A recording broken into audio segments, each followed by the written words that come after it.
Guys তো দেখতে পাচ্ছ আমরা আজকে বার হতে পারলাম না, প্রচণ্ড বৃষ্টি। আজকে আবহাওয়াটা খুব একটা ভালো নেই। তো আমরা গিয়েছিলাম, তো যেতে যেতে বৃষ্টি আরম্ভ হয়ে গেল, তো সেখানে দাঁড়িয়ে পড়লাম। তো সেখান থেকে সোজা বাড়ি চলে আসলাম। তো বন্ধু কিছু কথা বলেছে, সেগুলো তোমরা শোনো। তো গাইস তোমরা দেখতে পাচ্ছ, তো আমরা যেতে যেতে হঠাৎ পানি শুরু হয়ে গেল। তো বন্ধুকে বললাম চলো একটু দাঁড়াই কোথাও। তো এখানে দাঁড়ালাম, এখানে দাঁড়িয়ে অনেকটা ভালো লাগছে, কারণ এখানকার ভিউটা খুবই সুন্দর। গ্রামের লোক কী বলবে, পাড়া প্রতিবেশী কী বলবে, আমার ভিডিও দেখে কে কোথা থেকে মজা নেবে, এসব ভাবছো তাই না?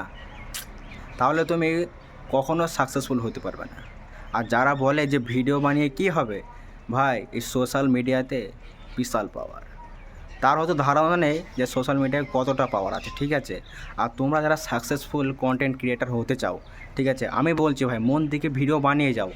যারা তোমাকে দু পাঁচটা কথা শুনিয়েছে, তুমি যখন সাকসেসফুল হয়ে যাবে তখন তাদের তুমি দেখিয়ে দেবে, ঠিক আছে? কেউ হয়তো বলে যে ভিডিও বানিয়ে কী হবে, তাহলে তাদেরকে আমার এই রিলটা হালকা করে শেয়ার করে দাও, ঠিক আছে?